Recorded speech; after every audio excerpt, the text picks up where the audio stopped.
Nissan Sports Channel, live from Anaheim Stadium. It's the Kansas City Royals and the California Angels. Hi, everybody, and welcome to Anaheim Stadium. I'm Ken Wilson, along with Ken Brett. The Royals are here, but the big news is George Brett is in the starting lineup. So the trek, Ken, continues towards 3,000. Yeah, he gets the cortisone shot yesterday. He gets treatment most of this afternoon, does not take batting practice. Instead, hits off a tee very briefly. He is in the starting lineup. He's got 5 games to get the last 4 hits. Believe me, he's going to play in a little bit of pain if he has to. He wants to get it over badly. The umpires are at home plate here at Anaheim Stadium. The crowd is settling in, and of course all eyes are on number 5, George Brett, who will start as the DH tonight for the Royals. You know, that's the position he's had most of this year, has played just a handful of games in first base or occasionally at third base. And I'll tell you, Ken, there have been times when he has been asked to play 4 or 5 games in a row, and he has complained after those games, after several in a row at least, of being a little bit sore. That'll happen when you get to that age. He'll be facing a right-hander tonight, and that is Julio Valera. And let's take a look at the entire Royals batting order. Keith Miller leads it off at second base. Then the Kansas City first baseman, Wally Joyner. George Brett, the DH, bats third. Hitting cleanup, Greg Jefferies, Kansas City's third baseman. He'll be followed by the catcher, Mike McFarland, who last night drove in both Royals runs in their 2-0 victory. Jim Eisenreich is in left field. Brian McRae will be in center field. Young Kevin Kozlowski is batting 8th, playing right, and Curtis Wilkinson is the 9th hitter and the Kansas City shortstop. Starting pitcher for the Angels, right-hander Julio Valera, start number 28 on the season. He has 4 complete ball games included in those 4, a couple of shutouts. His ERA very respectable at 3.69. He has had an outstanding rookie season with the Angels, and I think the Angels think that he has got nowhere to go but up.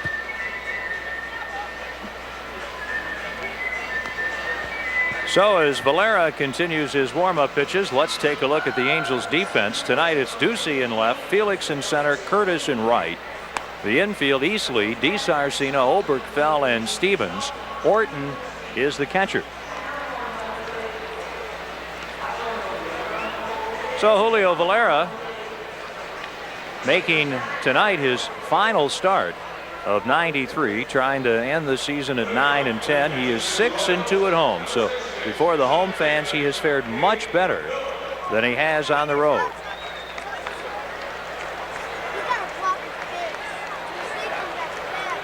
And the first man that Julio will face is Keith Miller, the second baseman. Miller, remember, had 3 hits his last 3 at-bats in last night's game, and he takes ball 1. Miller is hitting .289, 4 homers, 37 RBIs. He had a couple of hits in the opening game of the series here Monday night, that 11-inning affair that the Angels won 6-5. He pops this one up, foul off first, gliding over is Lee Stevens. He's got some room, maybe reaches in, but can't come up with it.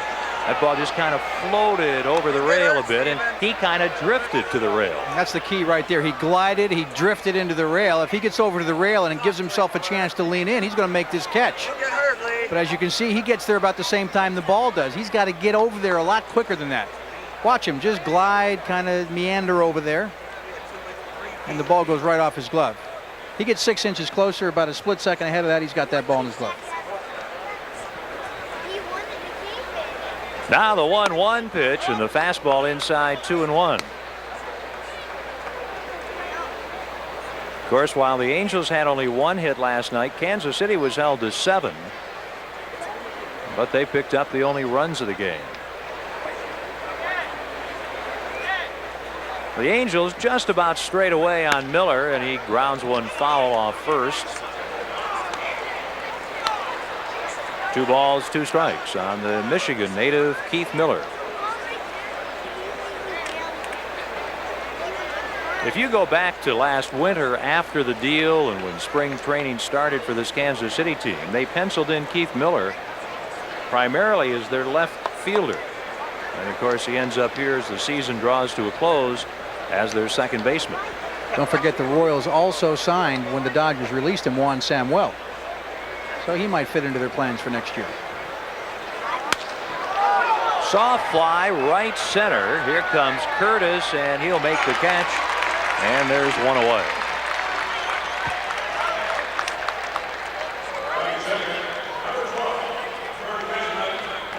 Valera in his last outing went 5+ innings. Had a no decision at Chicago. His previous start before the Chicago outing was here at home against Minnesota. He went 9, his 4th complete game of the season, and won it as the Angels took the 5-1 decision. Wally Joyner the batter, and the fastball upstairs. Wally certainly getting noticed as he comes up for the first time by this crowd. 265, 8 homers, 65 RBIs for Joyner. Certainly those are not the kinds of numbers that Joyner would like, nor the kinds of numbers that the Royals would expect from him. I thought Wally would have probably hit for a little higher average this year, just based on the fact that he was in Kansas City. Because Wally, even though he had some good home runs here, especially early on with the Angels, I always considered him a line drive, ground ball type hitter. And in that ballpark, you would think he'd get a lot of doubles and have a higher average than 265. Yeah, home runs. You know, you're not going to hit a lot of home runs at Royals Stadium. That's a strike, and it's 2-2. Of course, keep in mind now that Joyner is in a prolonged slump. His last 36 at bats, he's had only 7 hits. That's 194. So he's not finishing the season quite the way he'd like to. And he bounces this one to DiSarcina, and he throws him out. 2 up, 2 down. And here comes George Brett. If you want to talk about numbers, get a look at these. I think the thing that George likes best about this is not so much the hits, but the 307 batting average. I think George would be, you know, the way he has played his career, I think he'd almost be embarrassed if he had to finish his lifetime or his lifetime in baseball with an average under 300. And it has drifted down over the last several years.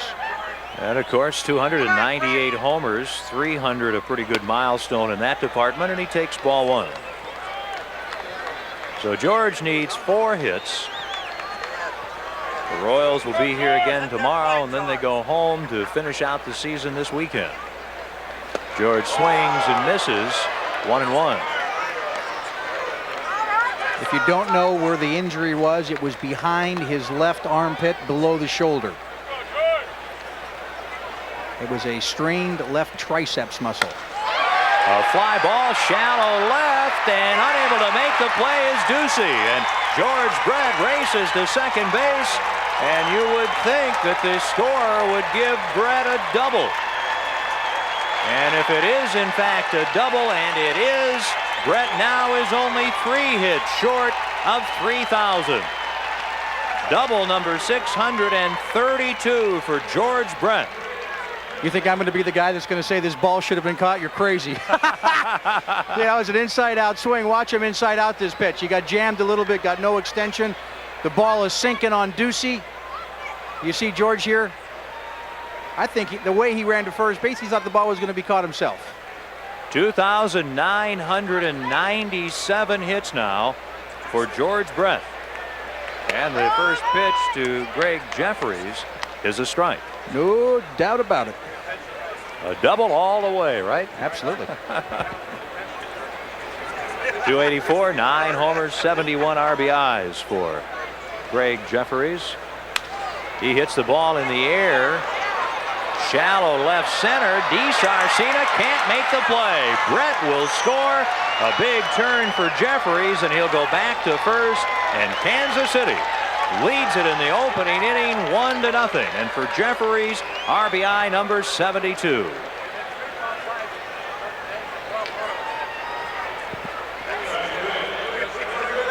Watch the swing here by Jefferies. And DiSarcina fooled on the ball. Watch him. He just goes down on his back here. Just does not get a good jump on the ball. And that has to be scored a hit, even though, you know, there are some who would say that ball probably should have been caught. You got to give him a hit just by the way DiSarcina went after that ball.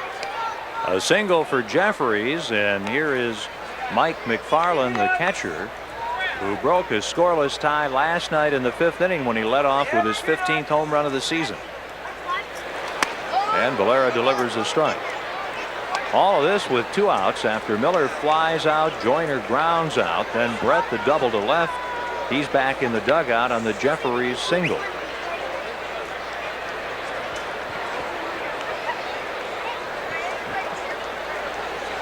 Ground ball sharply into center field. Jefferies to second. He'll pull up there on the base hit by Mike McFarland.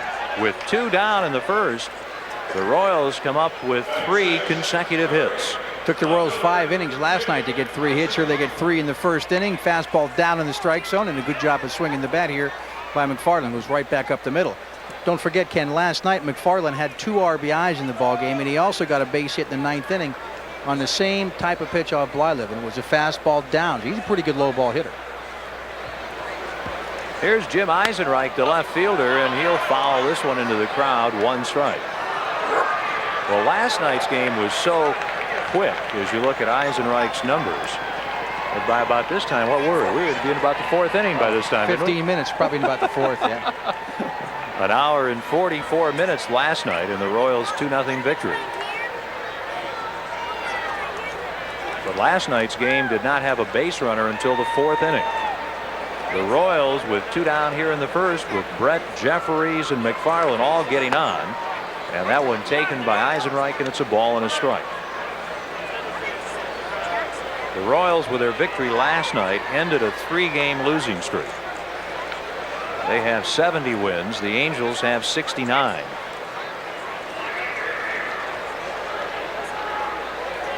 Which means rather obviously that the 5th place Royals are 1 game in front of the 6th place Angels.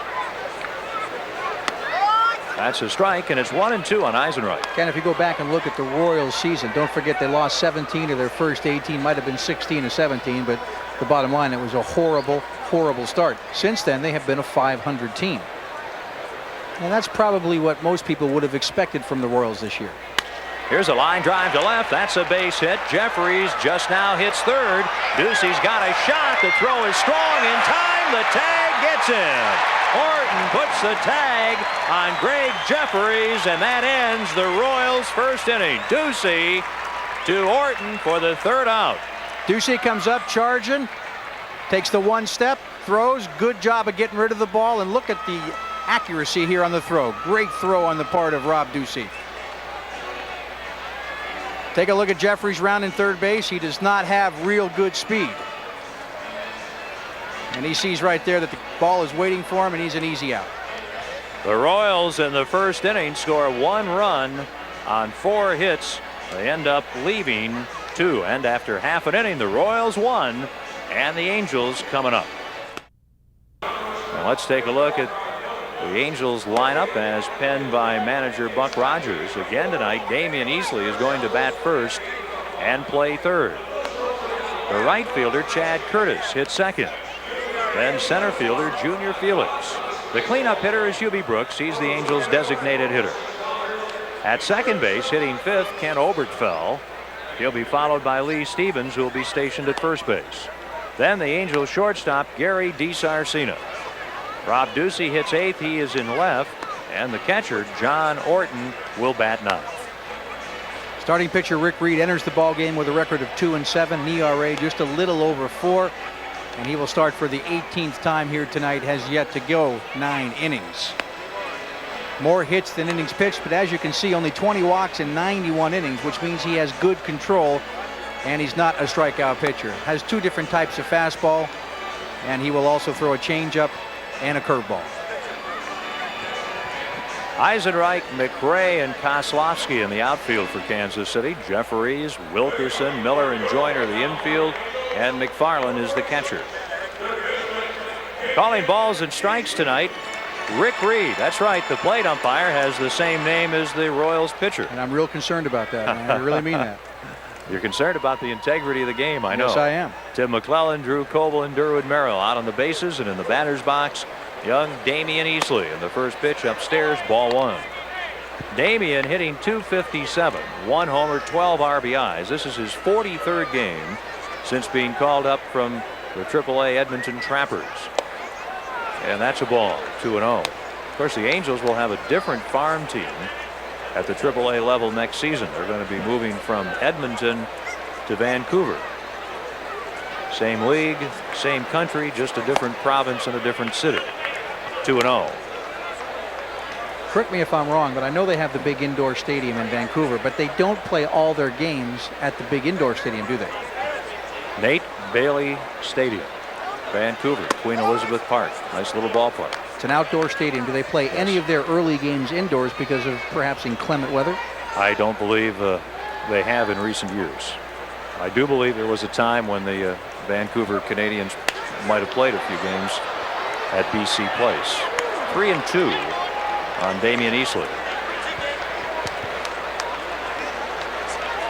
And Ken Brett, if you'd like sometime, maybe during the All-Star break, we could go up and see the Angels farm team in Vancouver next summer. That'd be great. Ground ball up the middle. Wilkerson throws out Easley. One down in the Angels' first inning. I got a better idea, pal. Let's wait until they go to Vegas. We'll go to Vegas and see him. I told you I was concerned about this. They even spell their names the same. Would you not be concerned? Well, how many ways are there to spell Rick? Well, lots of different ways. R-I-K. Oh, Reed. I see. You're I was talking worried about Reed. Yeah. There they are. Here's Chad Curtis. And the breaking pitch in for a strike. Chad is hitting .257 here in his rookie season. 10 homers, 44 RBIs. Of course, he has stolen a lot of bases. He's done a very good job. Last offseason, of course, won a batting title in Venezuela, and the Angels really began to take notice at that point. Grounder up the middle, and it's into center field, a base hit. Chad Curtis has the Angels' first hit of the night with one out here in the opening inning.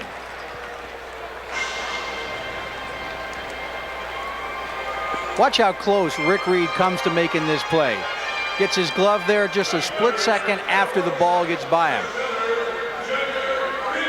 That's why it's called a game of inches. And if you wonder why Chad Curtis is in right field tonight and Rob Ducey is in left field, Tim Salmon is out for the remainder of the season. He was back in the lineup last night, but that left wrist of his is still bothering him. He has got a cast on today, and they're going to immobilize it for a period of time and hope that he's just okay. I think they're more concerned about him next year as opposed to the next 4 or 5 ball games.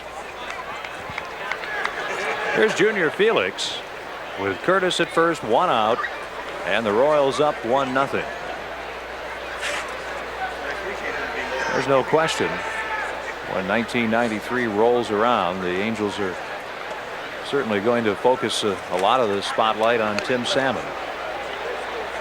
This club, I think, getting a lot younger here in '92, a lot of new faces. And the trend will continue, I'm sure, next season. Chad at first, he has 41 stolen bases. Not bad for a rookie. Most steals ever by an Angel rookie. Gary Pettis had 48. Ball one on Junior Felix. Of course, there is a rookie leading the American League in stolen bases this season, and that's Kenny Lofton of Cleveland with 63. Junior Felix with those 70 RBIs. He has led the Angels in RBIs, well, seemingly forever here in '92. So he's at 70 here the last few days of the season. Junior cuts and doesn't get all of it, and it's 1 ball, 1 strike. You know, Junior, it seemed like he had 65 about a month ago. He has slowed down quite a bit. The average has dropped, the RBIs have dropped.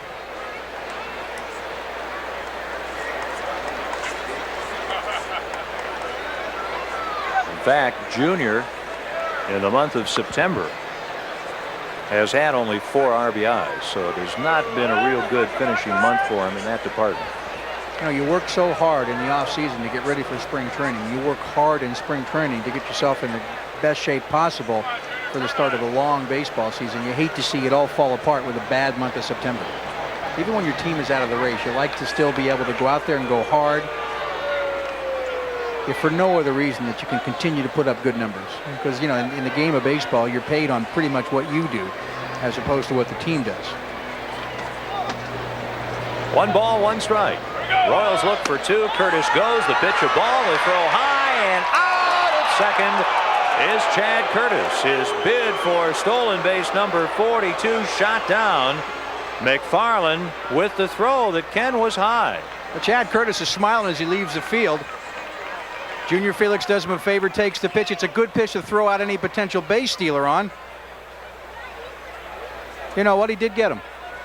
He did, didn't he? He did get him. The tag is a little high, but the tag is on his leg before his foot gets on the bag. You know, Chad Curtis thought he was safe, didn't argue, but he was indeed out. 2 balls, 2 strikes. Second base umpire Drew Coble got it right. But most of the time, the umpires do get it right. 2 balls, 2 strikes. Well, if you've just joined us, George Brett hit in the top of this first inning and doubled and scored the game's only run to this point, so he already has 2,997 hits. Vicious line drive to left. Would he be upset if I called it a looping fly ball? No. But he'd be very happy to take I think the he'd take anything.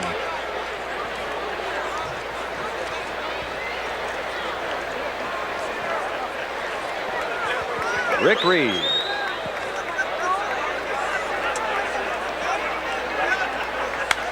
This one popped up and it'll float behind the Angels dugout. 2 balls, 2 strikes.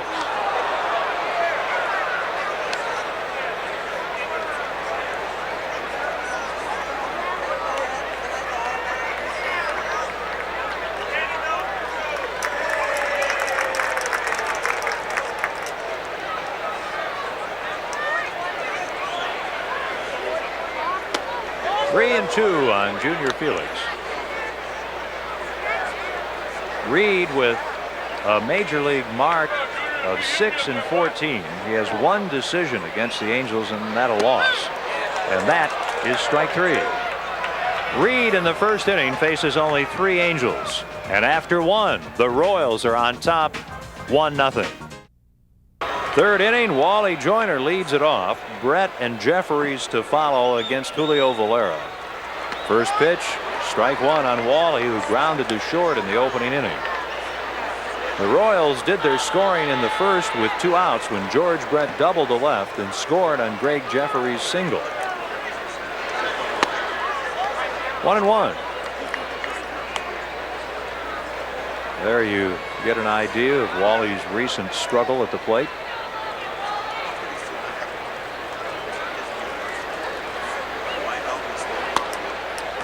Two and 1. The Royals, of course, finish up their road season here tomorrow afternoon in a 105 game. And then they close out the season at home. 3 balls and a strike. They finish up with 3 this weekend at Royal Stadium against Minnesota.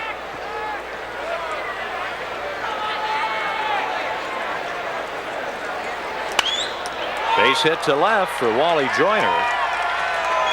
What a pleasure it is to be up there on a 3-1 count. And Joyner produces a single. And now the crowd reacts as George Brett comes to the plate. And Ken Brett, here's his first inning hit.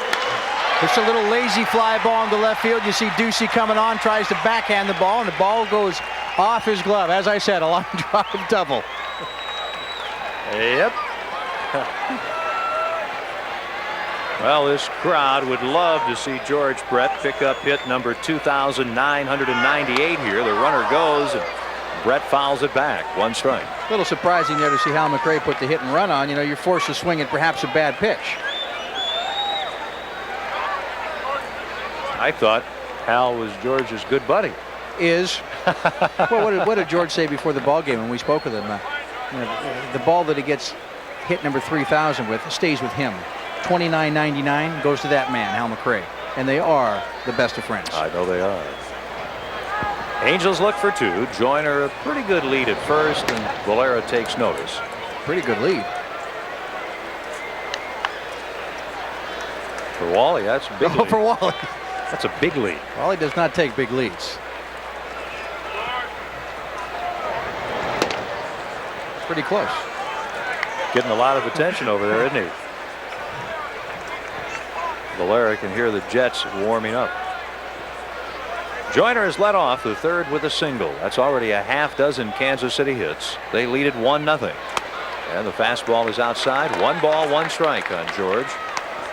Yeah, it's so funny. I was under the assumption, just thinking out loud to myself, that if George Brett played in all 4 of these games, of course he missed the first 2, and he got 3 hits, let's say, in the first 3 ball games, I thought he would sit out tomorrow and go back to Kansas City with 1 hit to go. Ground ball, base hit to right. George Brett is 2 for 2. 2,997 hits, and safe at third is Wally Joyner. And the Southern California crowd excited about the fact that Brett now is within 2 hits of 3,000. Hal McRae said in the paper today that usually when push comes to shove and things are on the line, George has a tendency to come through. Oberkfell, who does not have good range at second base, not as good as Soho, just cannot get to the ball. Clean base hit to right field. Now, Ken, you notice they took the ball out of play. We talked about that with George before the ball game. All the hits prior to 29.99, the 25 prior to that, are being taken out of the ball game, signed, and sent to an auction for ALS, which is a charity George has been involved with for the last 10 years. Silent auction for the 25 balls. First pitch to Greg Jeffries is a ball. Boy, you can just feel the excitement, the intensity of this crowd here at Anaheim Stadium now as George Brett is 2 for 2. He is within 2 hits of 3,000. So everybody here saying, all of a sudden he's got a shot tonight, just maybe. And it's 2-0 on Jeffries. All of a sudden we've gone from an interesting game because George is playing to almost all-star postseason kind of feeling here. You're going to hear a lot of whispers from now on as he gets near to the time when he comes back to the plate. The fastball is a strike, 2-1. Brett in his career, which is this year against Valera, is 6 for 8. Joyner at third. Brett is at first. Nobody out in the third, and Kansas City already up 1-0. Angels look for 2. Jeffries rips it to right. That's a base hit. Joyner will score. Brett stops at second. And it is 2-0 Kansas City. 3 consecutive hits from Joyner, Brett, and Jeffries. Once again, another hanging breaking ball here from Valera, and he has not thrown the ball very well tonight. He's given up 8 hits in 2+ innings. Look at where this one ends up, about letter high. And Jeffries the kind of hitter that's going to make you pay most times in that situation. He is 2 for 2. Brett is 2 for 2. Greg Jeffries has driven in both runs. He has 73. 2-0 Kansas City.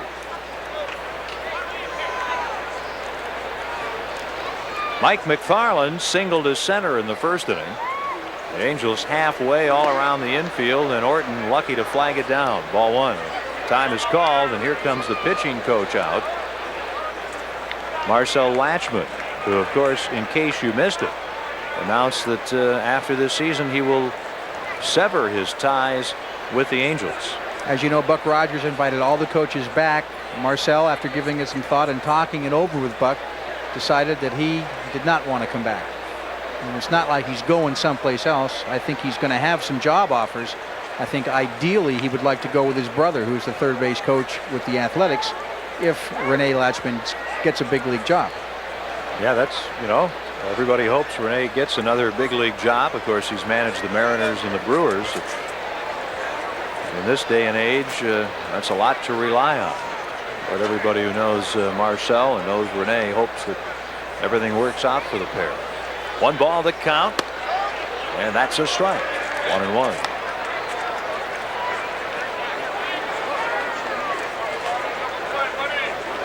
The Mike McFarland home run story. And I think the other coach that has not made up his mind yet is Rod Carew, which I think is a little surprising. 1-1 delivery. That's a strike. Yeah, Rod's saying that he has not decided yet, and he is considering not coming back. And I think Rod, in the sense, Rod for a time really didn't want to travel, didn't want to coach full time, does not like to fly. And I think those are all considerations. Nice stop for Orton, 2-2, and Rod saying here during this series, he says, I just haven't decided, and I've got to decide by the end of the season. And you know, I think it's a very personal thing with him, just a case of lifestyle and how he likes coaching. And this is really the first year he's coached full time.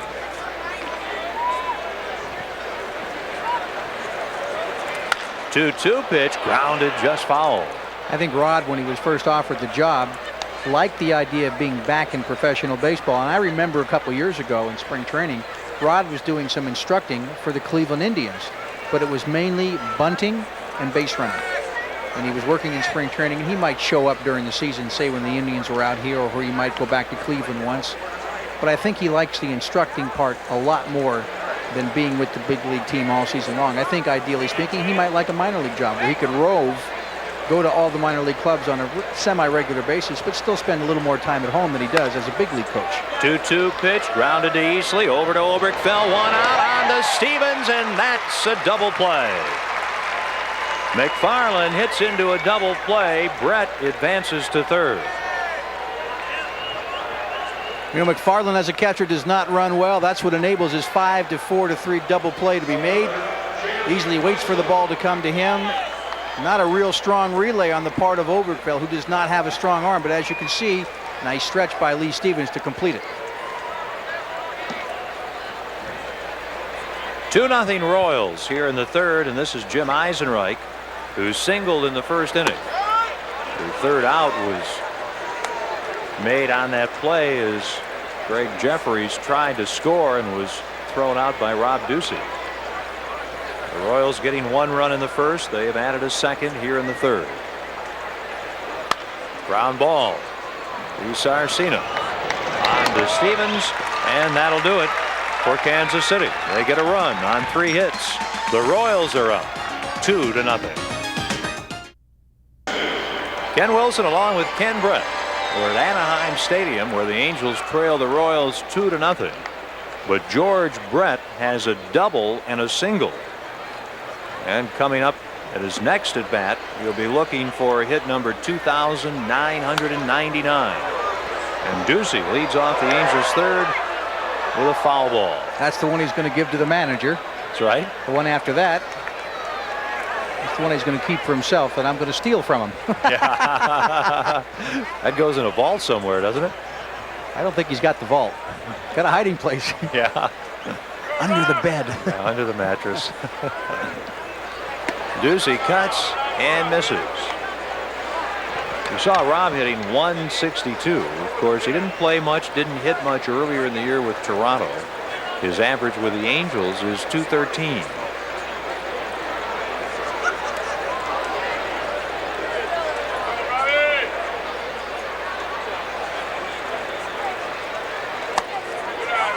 One ball, 2 strikes. Ducey making his first appearance in this series.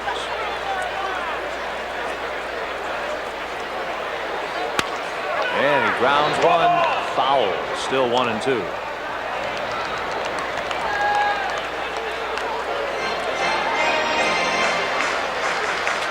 The Angels looking tonight for their 70th victory. The Royals picked up their 70th last night.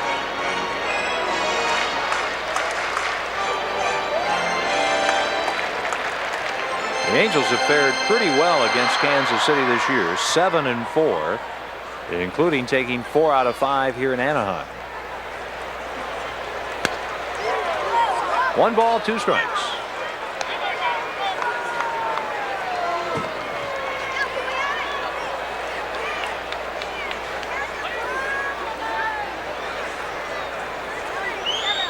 There are 5 teams that the Angels are better than 500 against this season.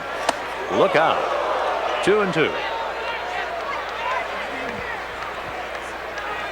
Watch Ducey duck out and watch the look he gives the pitcher. Turns him right around, stares right at him. And he steps back in. 2 balls, 2 strikes.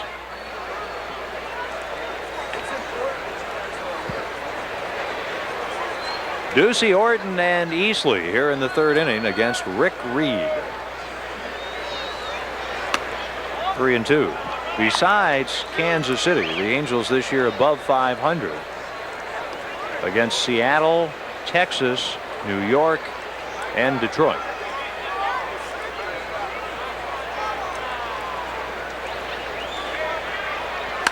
A long one to right. Ducey has ripped this one, and back to make the catch, Kozlowski. A very nice catch by Kevin Kozlowski for the first out here in the third inning. I think the key to this catch is he got a good jump on the ball, and the ball was sinking a little bit. Look at the concentration, makes the catch, slows down. It's about as nice a catch as you can make.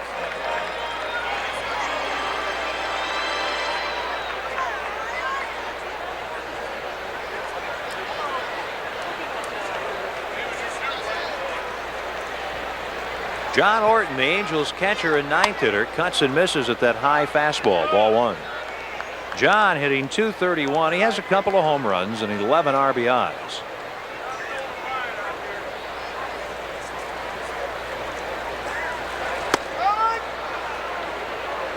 Oh, and 2.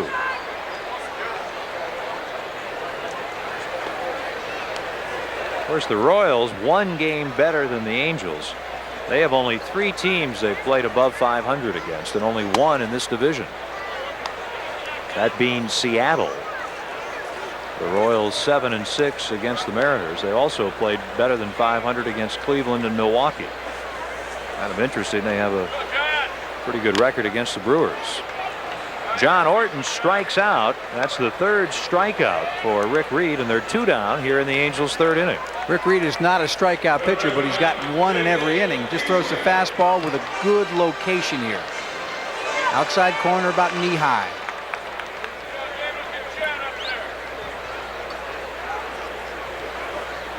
I mean, let's face it, Ken, the Angels have not swung the bats well all year. They are last in the American League with a .242 batting average. It just has not been the kind of year offensively that the Angels were hoping. Leadoff hitter Damian Easley looks at ball one.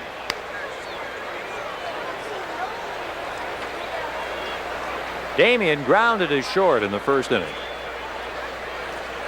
Yeah, last in batting average and last in runs. And I think when you go back and look back at the beginning of the season, Buck Rogers didn't really care what the team hit, but he would like to have seen them in the middle of the pack as far as the number of runs they scored, not last. Shallow left center, and McRae chugging in, finally holds up, and Easley has a single.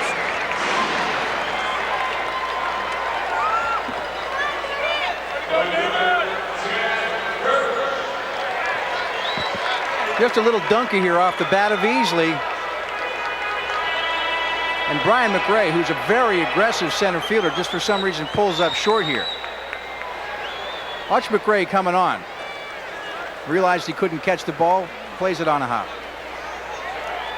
If there was one word to describe, I think Brian McRae would have to be aggressive. Speaking of aggressive, here's Chad Curtis, and he gets hit. Reed kind of indicating that his spike got caught, and he kind of slipped. And to first will go Curtis, hit by a pitch.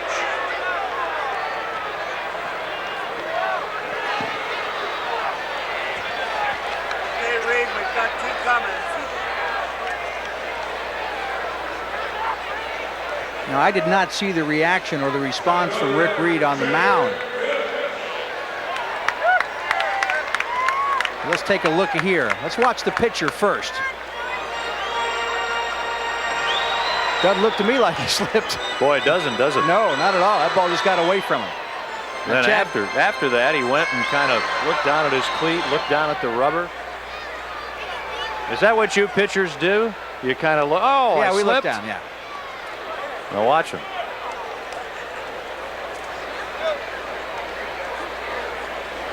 Maybe it was the rubber that did it. Threw it inside. Maybe a spike caught on the rubber just a little bit. I think that's a trick you pitchers use all the time. I didn't really. It didn't. You know, it slipped. Hey, just kidding. Sorry. Hope it didn't hurt. 1 strike on Junior Felix. Easley at second, Curtis at first. So good speed on the bases for the Angels here in the third with 2 outs, and they trail the Royals 2-0. Swing and a miss at a breaking ball, and Junior is in the hole 0-2. He struck out. He was called out looking in the first inning.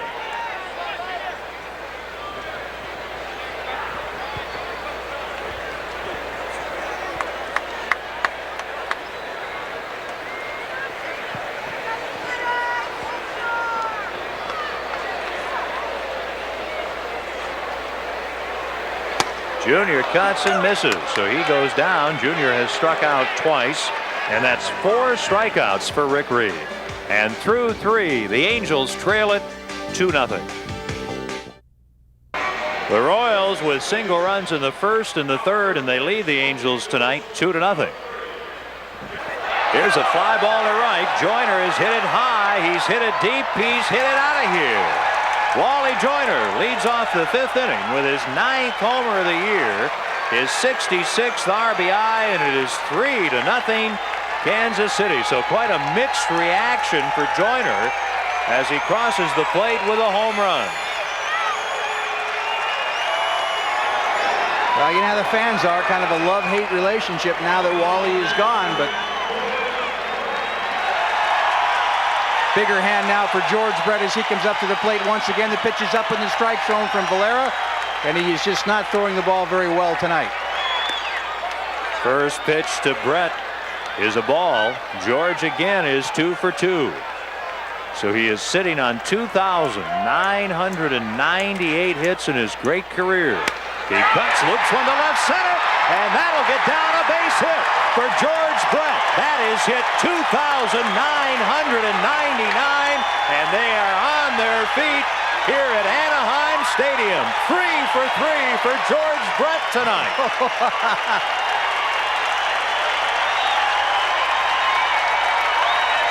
7 for 9 off Valera. Watch how he just lays the bat on the ball right here. Doesn't take a big swing at it, just goes down, puts the bat on the ball. Look what happens. That's the hardest ball he's hit tonight. A double in the first to left, a single to right in the third, and a single to left center in the 5th inning. So George Brett in his next at bat will go after that coveted 3,000th career hit. How about his next at bat, and his next at bat after that, his 4 at bats tomorrow. Boy, it's exciting now. This crowd is really buzzing, and I can imagine there are people around Orange County saying, "Oh, are the gates still open? Yeah. I better get in the car and get over to the Big A." Well, we're glad you're with us on Sports Channel because the drama continues to build here. 2 balls and a strike on Greg Jefferies. 3-0 Kansas City. Well, boy, the story now definitely is the man at first base getting a lead with nobody out. George Brett. Grounder up the middle. DiSarcina. He'll go to the bag. That's 1 out. On to first to Gaetti, who has taken over with the ejection in the bottom of the 4th of Lee Stevens, and that's a double play. And George Brett gets a standing ovation as he jogs back to the visiting dugout.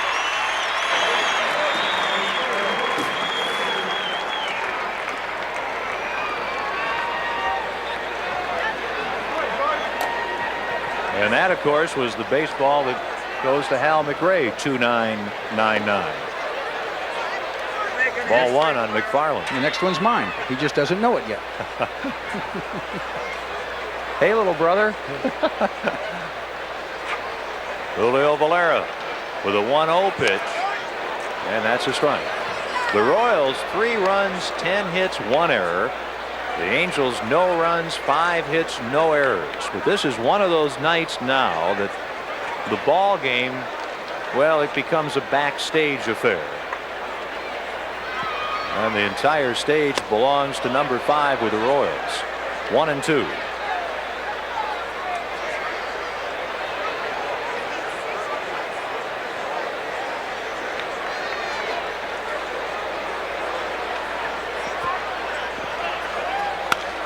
Off the hands, a fly to center that'll fall. That's a hit for Mike McFarland. And the hit total for Kansas City now is 11. You know, Ken, you look back on this ball game. Julio Valera in 4 2/3 innings has walked 1, given up 11 hits. He's put 12 runners on base, and he's only given up 3 runs. And that's quite an accomplishment. It is. You know, you give up 12 runs, you give up 11 hits and walk a guy in 4+ innings. You would think, number 1, you'd be in the shower. Ground ball. Valera goes to the bag, but there'll be no play as Gaetti picks up the ball and give Eisenreich an infield single. That's 4 hits in this inning. Remember, in the first inning, When the Royals got their first run, they had 4 hits. This is a very tough play for a pitcher and a first baseman. Valera does the right thing. He goes after the ball, but the ball eludes him, goes right under his glove, and by that time Gaetti goes after it, he's got no play. What you've got to do as a pitcher in that situation, you got to continue on to first base and pretend like you're going to be the first baseman if Gaetti can get to the ball, but you can see Gaetti in no position to catch it or throw it. This one fouled by McRae. He has struck out twice.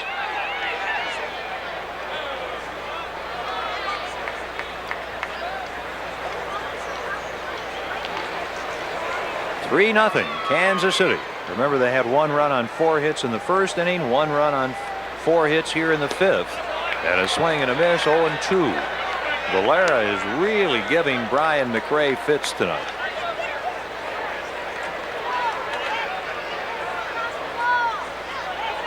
And of course, the real story, George Brett is 3 for 3.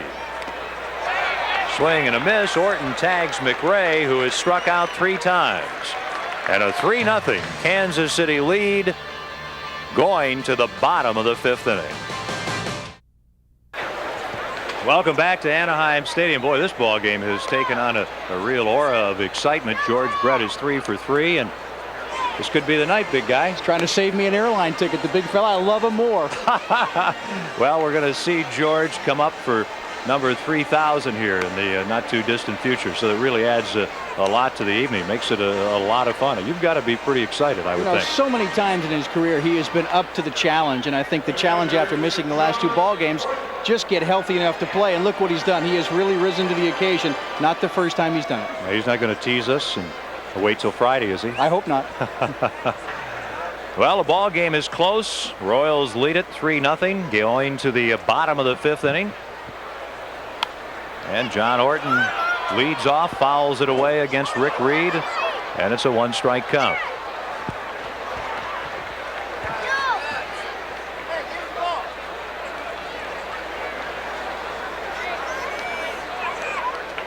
Orton striking out his first time up. Remember, Rick Reed has struck out 3 tonight.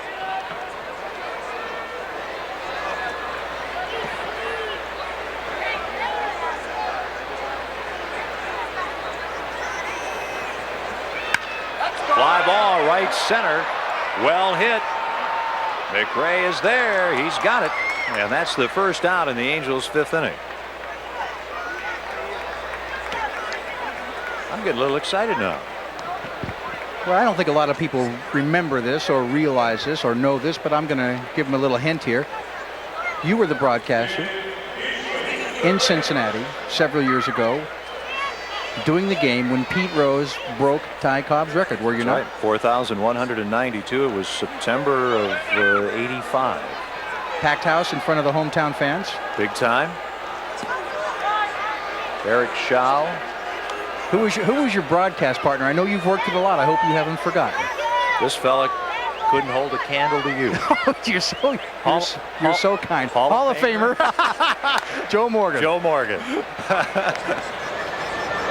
Miller throws out Damian Easley, and they're 2 down here in the 5th inning.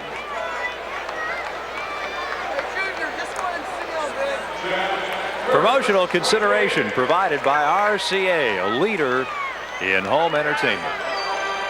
Well, it's a thrill to be at the ballpark anytime to see any major league game. But when you're in a game like this, where a moment that is historic is right in front of you, boy, it adds a lot, doesn't it? 2 outs, nobody on. Angels 5th inning. They trail the Royals 3-0. And the breaking ball to Chad Curtis misses. He singled in the first. He was hit by a Reed pitch in the 3rd. Boy, it would be fun if George Brett could get his 3,000th hit tonight. 2-0.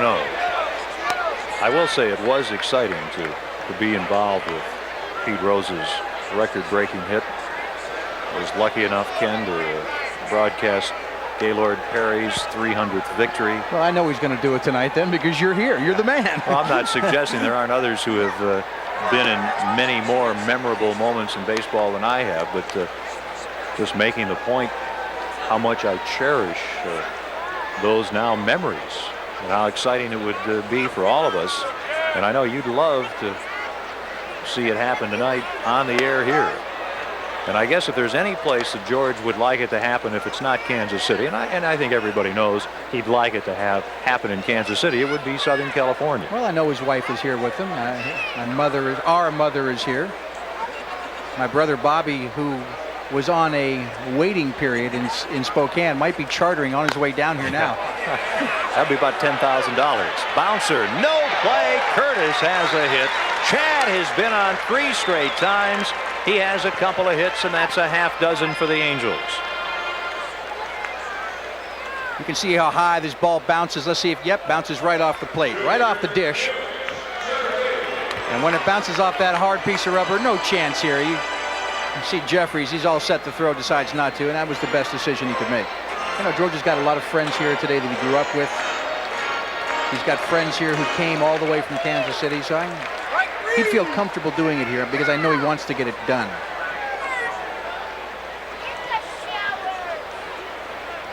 Junior Felix. Junior has struck out twice. Throw to first, and Joyner keeps that one from going down the line. Of course, in Kansas City, needless to say, George Brett's 3,000th hit is a monumental event. I believe the game there on Friday night, in anticipation of perhaps George getting back into the lineup, not tonight, maybe tomorrow. That game is supposedly very near a sellout. Is this game on television in Kansas City? No, it is not. No. Wow. Of course, who would have thought? Runner at first, 2 down. And Felix able to hold back. I would have thought that perhaps, had you known he was going to be in the lineup today, ratings would have been pretty good. Pretty good. I imagine there are some television people in Kansas City at this hour, 12 minutes after 11 there, probably scrambling a little bit, trying to find a way. Curtis runs, gets a good jump, breaking ball, a ball, and Chad's in, and for Curtis, stolen base number 42. 42 stolen bases for Curtis in his rookie year. I think the difference in this play here, not only the fact that Chad gets a good jump, the throw looks like it's a little in front of the bag, and watch the sweep tag. He tries to go back and get the tag, but he can't get the job done. Here's Curtis taking a peek in. He knows now it's a straight steal.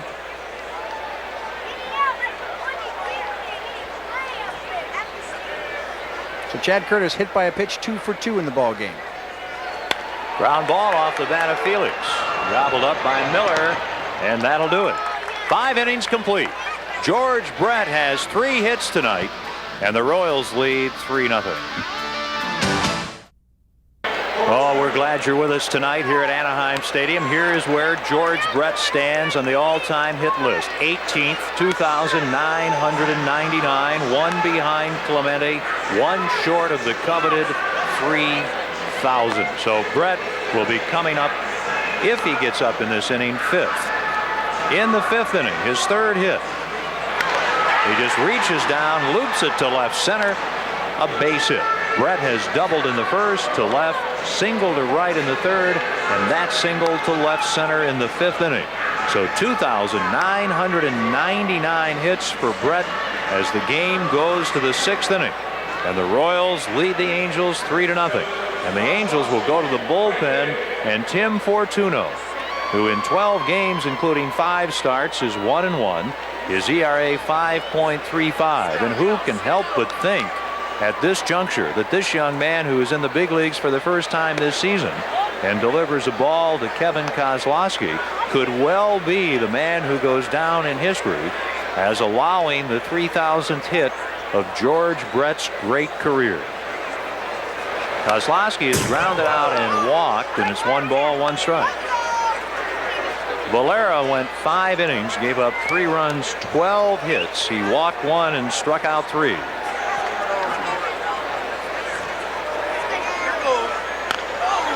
This ground ball goes foul, 1-2. So George Brett, 1 hit short of 3,000, 1 hit short of tying Roberto Clemente for 17th on the all-time hit list. Wow.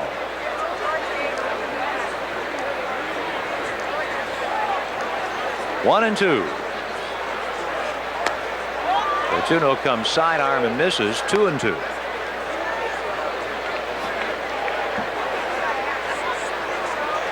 If you just sit here and listen, the sound is different than it was in the first inning. There's a lot of whispering, a lot of murmuring. It's like you can feel the tension a little bit. This crowd has the murmur of a full house, just kind of waiting.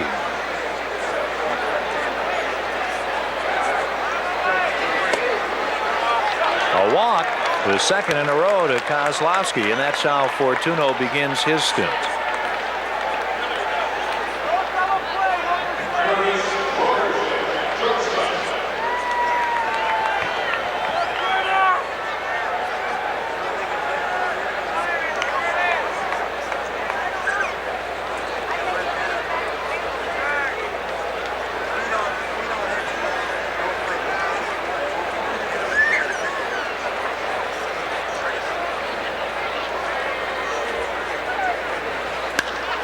Curtis Wilkerson drives a high fly to right.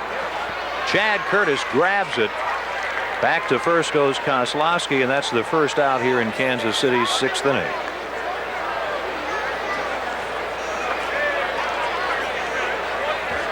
And I'm thinking ahead, and I'm wondering, what do his teammates do if he gets a hit his next time up? And I remember back to what Robin Yount had happen to him. Who were the first two people out of the dugout to greet and congratulate Robin Yount? His teammates of many, many years, Jim Gantner, Paul Molitor. Well, there's nobody on this team, the Kansas City team, that George is really that close to. You look down everybody on the list. There's really nobody. Ground ball off the bat of Miller. DiSarcina to Oberkfell on to first, and it's not in time. Oberkfell took quite a hit from Kozlowski. So there's 2 outs now, and you can see George. He even begins to get that intense look. It's a slow hit ground ball to DiSarcina. And you can see the hard slide into second base by Kozlowski, effectively taking anything off the throw by Oberkfell. Here's a guy who played 9 years in the minor leagues. You think he likes being in the big leagues? He's going into second base pretty hard.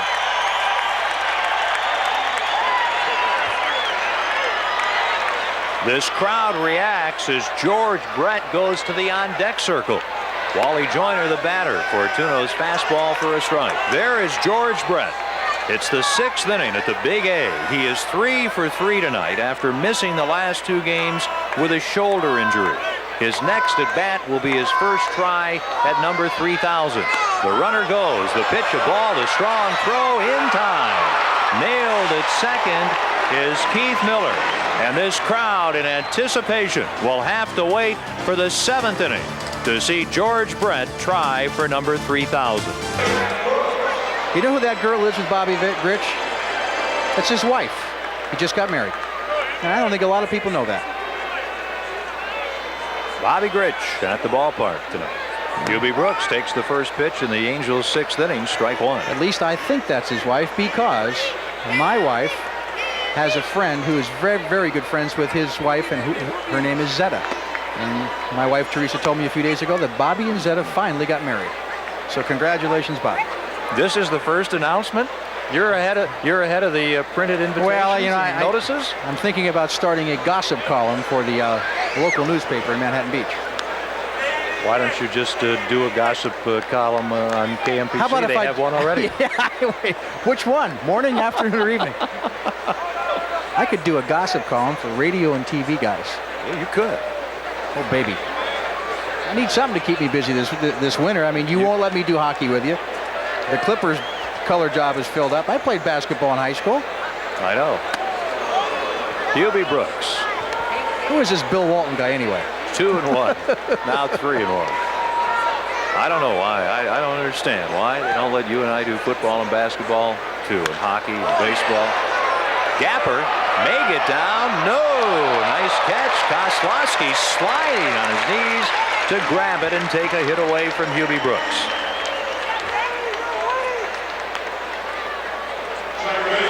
These are the dangerous kind of fly balls in the outfield, or line drives in the outfield, where you might potentially see a collision happen. You see at the last minute, Brian McRae is called off the ball by Kozlowski, and he quickly makes a right-hander. And watch the turn that he makes at the very last second. There he goes, running out of the way.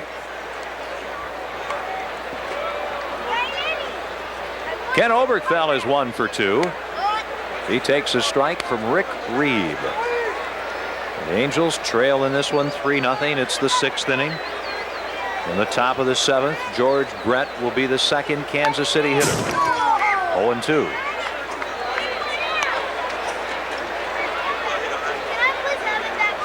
September 30th, 1992. And we're all going to get our first look at Brett trying to pick up that all-important hit.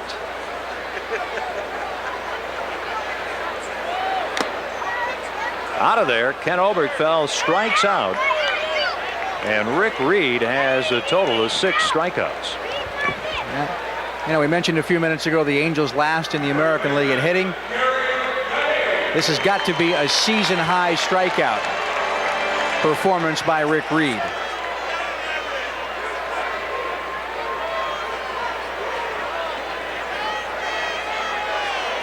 Gary Gaetti up for the first time. Entered the game last inning after Lee Stevens was ejected batting in the 4th. He was called out on strikes, went back to the dugout, and got in a shouting match with plate umpire Rick Reed. 2 balls, no strikes on Gaetti. Gary with that .217 average.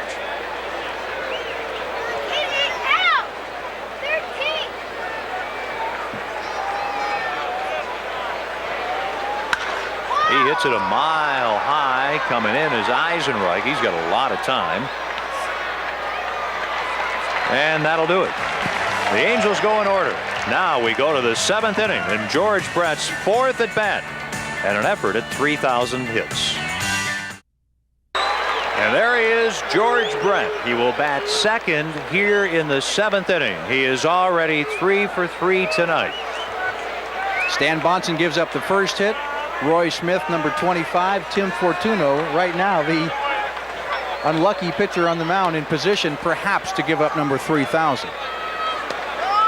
Wally Joyner leads it off, takes a strike. Wally has singled and scored and homered, his 9th of the year. He's 2 for 3. 3-0. Kansas City leads it in the 7th inning, but all eyes really are on George Brett. 2 strikes. Fortuno coming on last inning, the 6th, in relief of the Angels starter Julio Valera.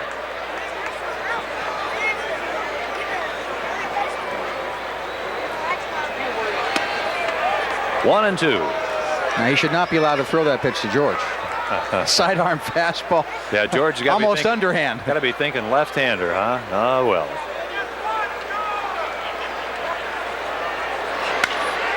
This will go out of play, 1 and 2. Now, what is George thinking right now on deck? What's the real feeling there? Is it excitement? Is it? Give us some idea. I would think if he's thinking about anything, he's probably trying to concentrate a little bit on what he thinks Fortuno might be doing, trying to get a line on what Fortuno's ball is going to do. At the same time, I'm sure he's a little nervous. You know, it may sound hard to believe for somebody who's been playing for so long, but he's got to be a little nervous.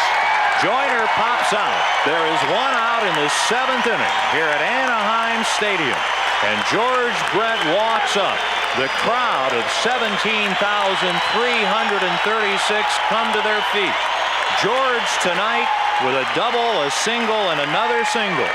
He has 2,999 hits. He is 18th on the all-time hit list. Tim Fortuno's pitch ripped on 1 hop off Oberkfell into right field. Brett around first.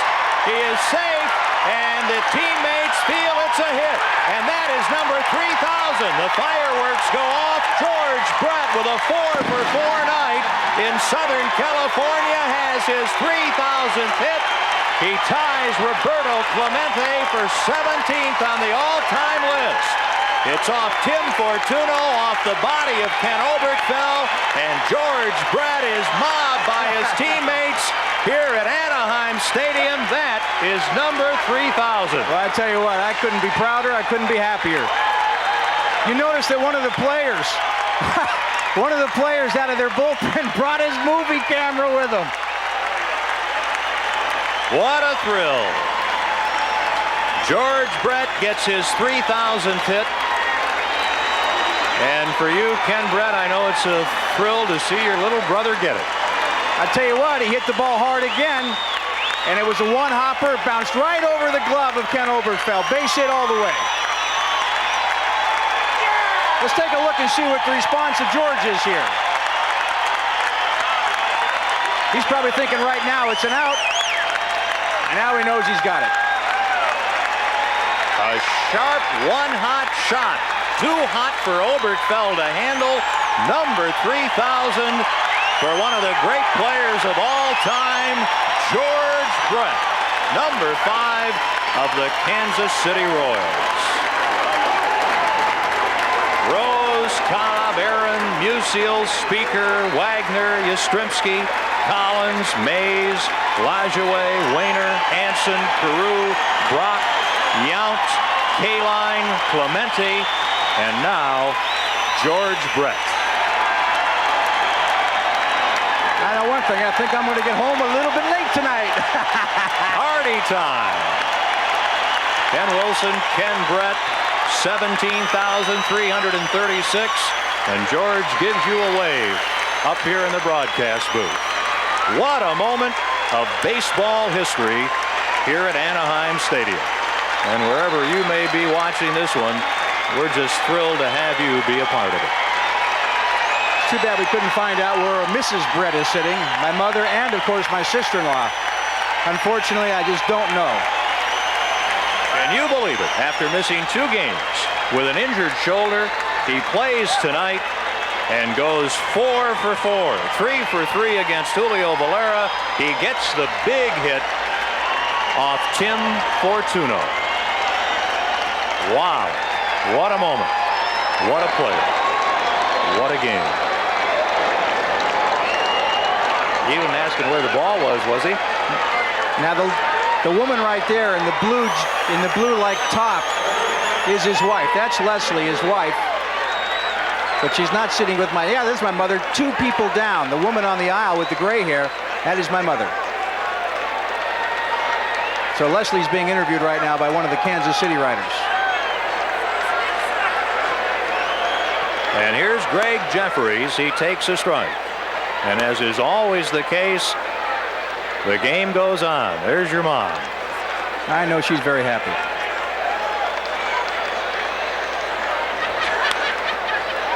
Fly ball right field.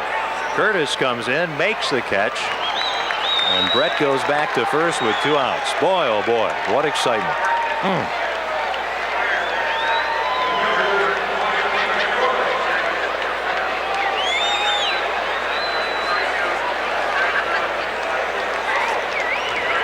Well, I wouldn't be surprised if maybe he sat out tomorrow. What do you think, Ken? I think so. Tomorrow will not be the day. September 30th, 1992 at the Big A is the day of 3,000 hits for George Brett. This is Mike McFarland. The Royals lead at 3-0, but nobody will remember this date for that fact.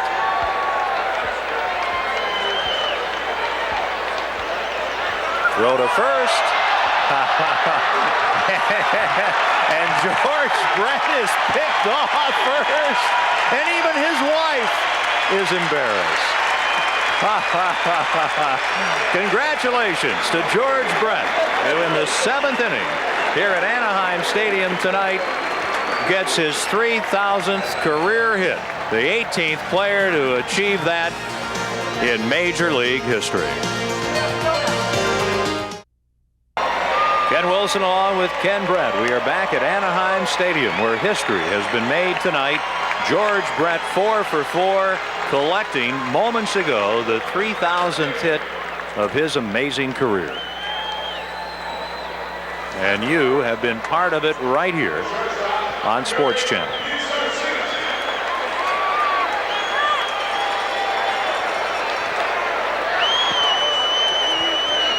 Now the Angels would like to put a little tarnish on a great night from a Kansas City point of view, and all baseball fans' point of view and come back and get a victory. They trail it 3-0. DiSarcina is grounded out and has an infield hit. And he rips this, but on one hop to the third baseman. Jefferies throw to Joyner. 1 up, 1 down.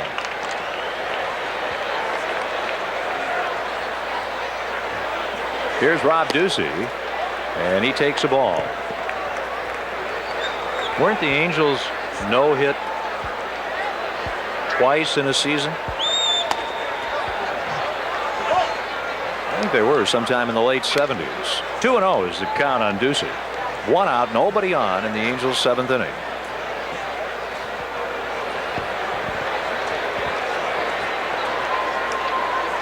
Do you have any pull? Can you get us a post-game interview with your brother? Ducey hits it deep to right. He's really rocketed this one. Kozlowski, who has made all the plays and then some, makes a very nice catch on the Angels left fielder. Now, this is the third nice catch in the outfield made tonight by Kozlowski. Unfortunately for Ducey, 2 have been against him. You know, Ducey's hit the ball hard 2 times, and both times Kozlowski has taken potential base hits away from him.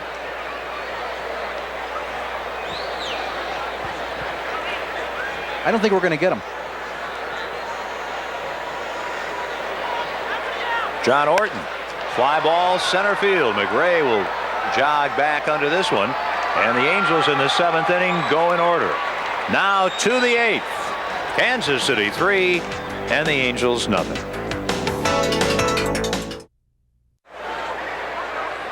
It is the 8th inning. Mike McFarland is the hitter in a 1-ball pitch hit deep to left out towards the 370 marker. Ducey there. It's gone. Well, he does it again tonight. Last night Mike McFarland hit his 15th home run. Tonight he hits his 16th. It comes leading off the 8th, and it is 4-0 Kansas City. Now McFarland now 5 for 8 in his last 2 games here against the Angels, including 2 home runs, 3 RBIs. Let's take a look at this pitch. Outside half of the plate, up in the strike zone.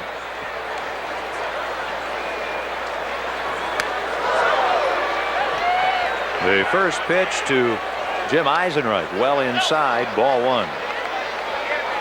If you're just happening to tune in, it's 4-0 Kansas City. But 4 is more important because in a most surprising evening, George Brett has come off the trainer's table, if you will, and gone 4 for 4. So he now has 3,000 hits in his big league career. He doubled in the first, singled in the third, singled in the 5th, and singled in the 7th. Number 3,000 coming with 1 out in the 7th inning off Tim Fortuno, who is working here in the 8th with the Royals in the lead. What a night here in Anaheim.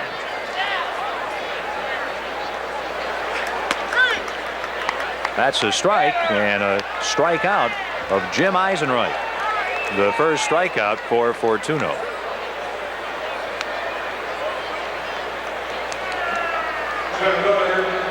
.3,000 hits, huh?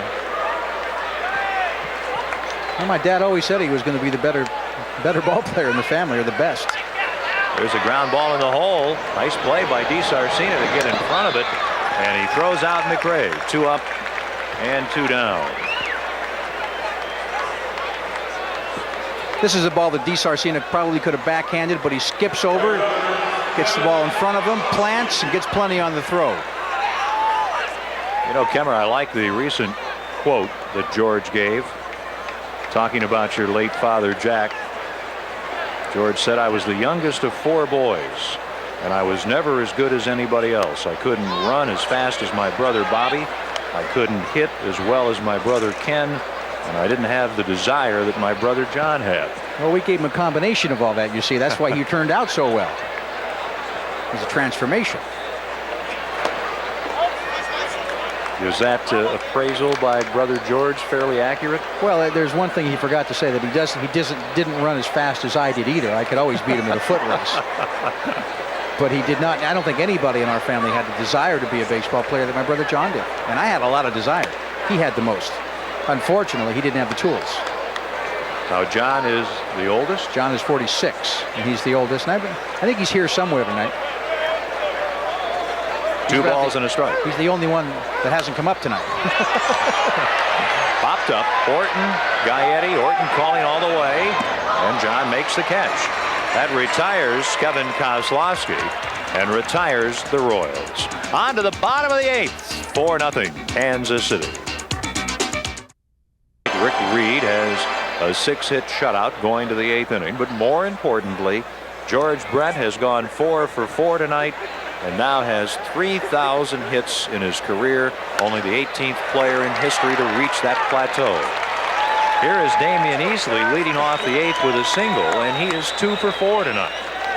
The Angels with their first hit since the 5th inning.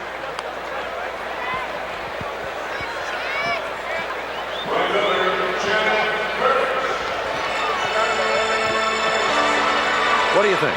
Before the game, you talked to Brother George, and he said this winter he'll talk to the important people, certainly including you, and decide if he'll play again next season. What do you think? Well, I know one thing. You know, George has always had a bit of a nervous streak in him. And there's a ground ball off the bat of Curtis. Wilkerson to Miller on to Joyner, and that's 2 down in the 8th. Sometimes in the off season, when the weather's a little cold in Kansas City, he gets a little bored and he gets a little nervous. And I think if he does retire, he's going to get a little bored. He's going to get a little antsy. Now, he is going to have a family to keep him company, but you know, you got to have something to keep the brain going, to keep the brain active, a habit, a hobby, a vocation of some kind. And you know, George has been very fortunate with his financial situation. He's never going to have to work again if he doesn't want, but he doesn't know what he wants to do. And I think if he does retire, he's going to find himself a little bored. And you're going to talk to him in a similar manner that you're speaking now. Because I know when I retired, I got bored. But at the same time, I think he's going to retire. Because, you know, he has said so many times that he doesn't like being on the road. You know, the players are a lot younger than he is. But more importantly, from his point of view, he doesn't enjoy the game like he used to because he's not playing as well as he used to. He knows he can't play like he did 10, 15 years ago when the game was pretty easy for him. As Father Time takes its toll on your body. You know, he's just a split second slower in reacting to the ball. And for George to get 4 for 4 tonight, his batting average will probably go up to what, about 282? Still not good enough for him. The home runs aren't good enough. The RBIs aren't good enough. And I think those are the reasons that are going to make him retire. Eisenreich makes the catch and the foul fly off the bat of Junior Felix. The game goes to the 9th. 4-0 Kansas City. After the ball game on Sports Channel. 9th inning for the Royals. Wilkerson leads it off, pops it up. Gaetti in foul ground, gloves it. 1 down in the 9th. Looks like George is going to stick around. I wonder if he'd take another at bat, Ken. What do you think? If he's in uniform. Yeah, he got the helmet on. What do you think he's feeling now? Relief, I would imagine. I think he's feeling relief, and I think he's very happy. But what the heck? He might as well try to get another hit. That's the way he is. You know, he's a hungry player. Well, he moves up to 17th alone if he can get a hit here and go 5 for 5. This one cracked by Miller to deep left center. Ducey there to make the catch. And that's 2 outs. Well, the crowd wants Wally Joyner to get a base hit in the worst way. At least get on base. Because then George Brett will have a shot at going 5 for 5. So they're going to be as nice to Joyner as they can. Of course, if Brett does get up here in the 9th inning, he'll be attempting to surpass the great Roberto Clemente, whose career ended, of course, with his death at 3,000 hits. 1 strike on Joyner. So if these fans are ever going to root for the ex-Angel Joyner to get a hit, it's going to be right here. 1 ball, 1 strike. The Angels, by the way, down 4-0. In the bottom of the 9th, we'll have Brooks, Oberkfell, Gaetti. And if they need him, DiSarcina due up. 1-2.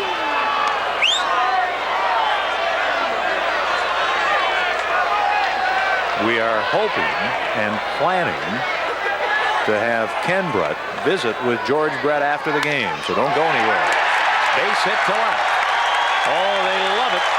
Wally Joyner singles with 2 outs in the ninth. And that means that Mr. 3000, George Brett, comes up again. 4 for 4 tonight. His 54th career 4-hit game. A lot of people have headed home after the historic moment back in the 7th inning.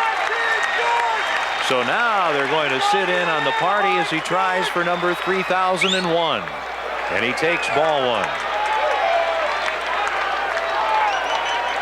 The Royals with 15 hits. Brett has doubled and contributed 3 singles. Wouldn't it be something if he got another? Breaking pitch, 2-0.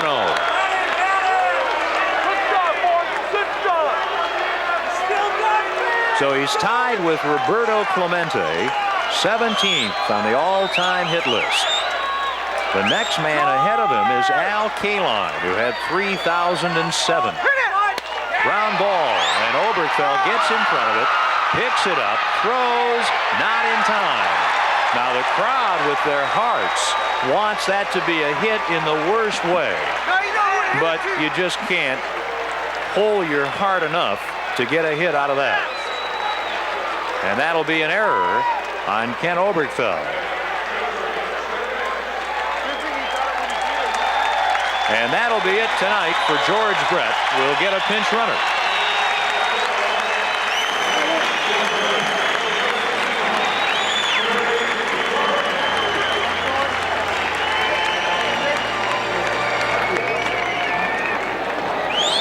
So George Brett comes out of the ball game. And Gary Thurman comes in to pinch run for him. What a night. One of the great nights of baseball here in Anaheim. Greg Jefferies takes the pitch. It's a strike from Fortuno.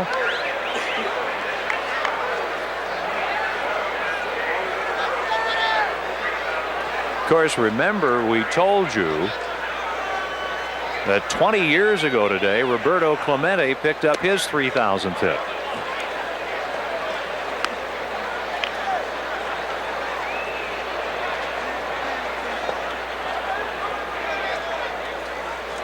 September 30th, 1972, Clemente picked up his 3000th. September 30th, 1992, George Brett ties him with his 3000th just 20 years later. 20 years to the day. Both coming off a left-hander. Remember, Clemente had his 3000th hit off John Matlack. George Brett tonight here in the 7th inning picking his up off Tim Fortuno. And of course, Clemente died in a plane crash during the offseason following an earthquake in Nicaragua. He was flying relief supplies to that country. Plane crash, that was it. The ground ball off the glove of Easley. Safe at first is Jefferies. As Joyner goes to third, the pinch runner Thurman to second. Well, Easley has made dazzling play after dazzling play, but this one off the bat of Jefferies, too tough for him to keep a glove on, though he got to it quickly. And that's the second hit in the inning, an infield hit for Jefferies, his 3rd hit, and 16 hits tonight for Kansas City. They've got the bases loaded with 2 outs in the 9th, and the first pitch to McFarland is a ball. He homered leading off last inning to make it 4-0 Kansas City.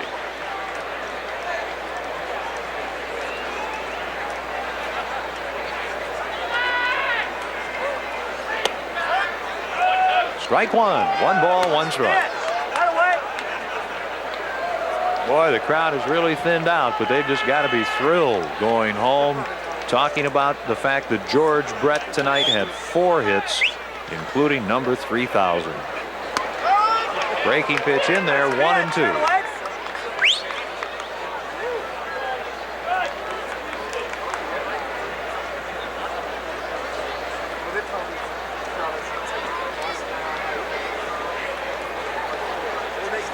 Bases loaded, 2 down.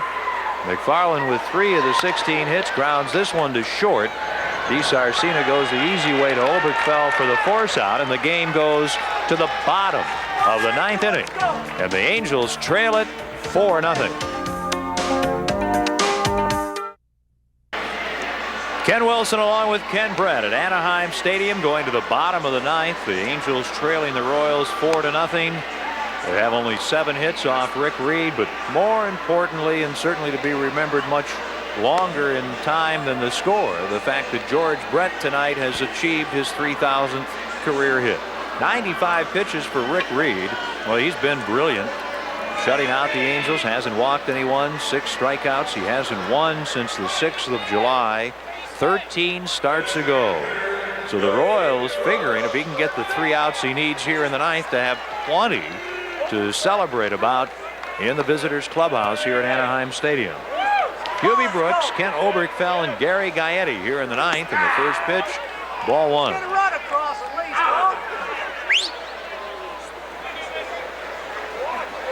Hubie at 214 takes a cut, hits it high, shallow right. Keith Miller, and 1 out in the Angels' ninth. Let's get a run home on this end of the season. Rick Reed tonight making his 18th start. He is without a complete game. Get a hit this time, huh? We're looking for complete game number 1, shutout number 1, and he faces Ken Oberkfell 1 for 3. Of course, keep in mind the Angels were shut out last night. Ball 1.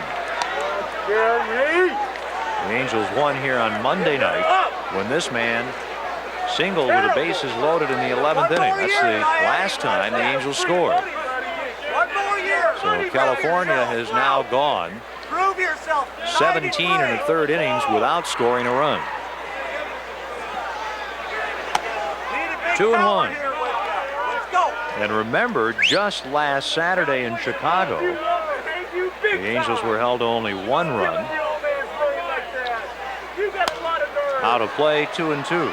They were shut out on that recent road trip last Thursday at Milwaukee and last Wednesday, a week ago tonight, at Milwaukee. So yes, the runs have been pretty scarce for the Angels. Trying to come back here in the ninth. Bases empty, 1 out. Liner, Joyner has it, and the Angels are down to their final out. Rick Reed trying to pick up his 3rd victory as a Royal.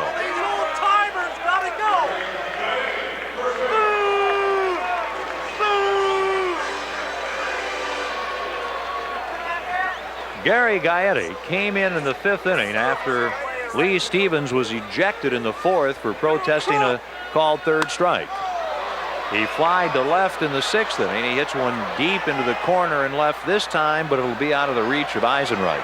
Nobody wants that ball. Tomorrow, a ball game at 1:05 here. Chuck Finley against Bill Sampson. And we'll be with you Friday night for our final telecast.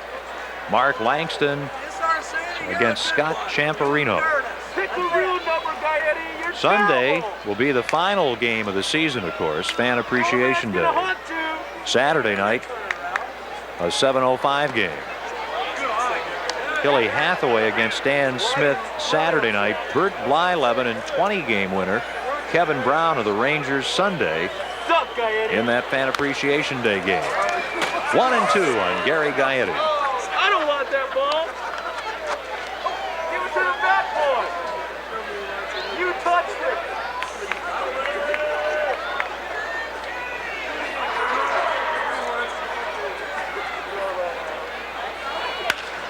Fly ball, right center. Good jump for Kaslowski. He's there to make the catch and end the game. So a brilliant shutout for Rick Reed to move his record to 3-7. But most notably, a brilliant night, a record-setting night for George Brett. He gets 4 hits, including the 3,000th of his career tonight in Anaheim. The final tonight as Rick Reed authors a shutout for Kansas City is 4-0 Royals. Ken Wilson welcoming you back to the ballpark. Yes, tonight it was accomplished. George Brett picking up the 3,000th hit of his career. And we will go downstairs right now to Ken Brett with his brother George. Thank you very much, Ken Wilson. Of course, the man of the hour is with me now, George Brett. And, you know, George, you've had the uncanny ability your whole career to rise back from adversity. And I think another perfect example tonight. Here you're 4 hits away, and all of a sudden you come up with an injury that could end the season, could postpone a decision for you that, you know, is going to be a very tough decision anyway. You get 4 hits in one night. You've got to be very happy, very relieved. Well, I'm relieved. There's no doubt about it. Tonight before the game, I hit off the tee, and really I felt comfortable but not good. I didn't take any live batting practice. I got a lot of treatment and just said, okay, swing easy and try to stay within what I did off the batting tee. I was hoping, Kemmer, honest to God truth, before the game started, to get 1 hit and not go backwards in the progress that I had made. And I was able to stay with a nice fluid swing and not overswing, and ended up getting 4 hits and all that stuff that you're worrying about all went to an end tonight. You know, you got 3,000 hits out of the way, and from here on out, the rest of the year is going to be gravy. So, I mean, it's a relief off my back, and I am the happiest man in the world right now. Well, I might be the second happiest man right now. Let's go back and talk about the last at bat. You know, not the last at bat, but the 3,000th hit. You have a whole half inning. You know you're going to be up the next inning. You're the second hitter. What's going through your mind in the half inning? Because you're not out there on the field. Where'd you go? What do you think about? Well, I was in the training room getting some electrogalvanic stimulators pumped into my left shoulder and a hot pack over that. And I heard Kevin Kozlowski name at the batter's box, and I said, oh, God, Nick, I'm 5 hitters away. I got to get down there. And we unplugged me from the machine. I got my uniform on. I ran down there, and I felt really relaxed tonight for some reason. When Wally, what did Wally do? I forget what Wally did, but Fortugno or whatever his name is threw a fastball right down the middle, and I just swung real easy. But it was amazing how relaxed I was. I couldn't believe it. Usually, you know, I envisioned what the 3,000th hit would be like, and all the pressure and tension in my arms, and you know, all the nervousness in my body. And there was none tonight. I felt very, very relaxed all night. Even my 5th at bat, I grounded out or got on an error. But what a way to come home and see you again and get my 3,000th hit. It's a great thrill. When it all sinks in, sometime later tonight, maybe tomorrow morning when you wake up and it starts to fade just a little bit, I mean, who are the people you're going to think of, and who are the people you're going to be very thankful for? Well, obviously our father, who passed away in May this year. You know, it's been tough without him, but Charlie Lau, another friend of mine, my old hitting coach that got a hold of me in 1974, taught me how to swing the bat the way I did the last 19 years. Whitey Herzog, who's now the president of the Angels, Dick Hauser, who passed away a few years ago with brain cancer, and you know, my teammates, you know, everybody I play with. I got a call from Jamie Quirk after the game, a very good friend of mine, and even the Cowboy, Gene Autry, called me when I was up in the locker room. So you know, there's so many people to thank that it's impossible to do that right now, but I think the people out there know who they are, and I'm thinking of them right now. Now, the decision to retire, of course, is going to be made a little easier now, if indeed that decision is going to be to pack him in. When will that decision be made? Well, after I talk to you and Bobby, probably, and JB. Bobby's probably going to want me to play some more because he might want to do something. I don't know. I'm going to enjoy this for a while and go back to Kansas City. Hopefully I won't be playing tomorrow and give my shoulder day off. I don't want to go to Kansas City. We have a 3-game series against the Twins on Friday, Saturday, and Sunday. I want to play at least 2 of those games and then make a decision shortly after that. But you'll be hearing from me shortly. I'll guarantee you that. And you're going to have a lot of input in this. Well, I know you've got a press conference to go to. Let me say I'm very proud of you. I love you very much. You know that. And I will see you back at the hotel. Thank you. That's George Brett from the dugout. Just got his 3,000th hit. I think everybody's happy on the Kansas City side. Let's go back upstairs now to Ken Wilson. Top of the 7th, Wally Joyner leads off by popping to short. Against reliever Tim Fortuno. George Brett, looking for the 3,000th hit of his career, smashes it off of Ken Oberkfell into right field, and that is number 3,000 for the great George Brett. And of course, the teammates of Brett flood the field. They come from the dugout. They come from the bullpen. And George Brett being congratulated as he achieves his 3,000th hit with 4 hits tonight here at Anaheim Stadium. And very logically, our Great Western player of the game, George Brett, who ended up going 4 for 5.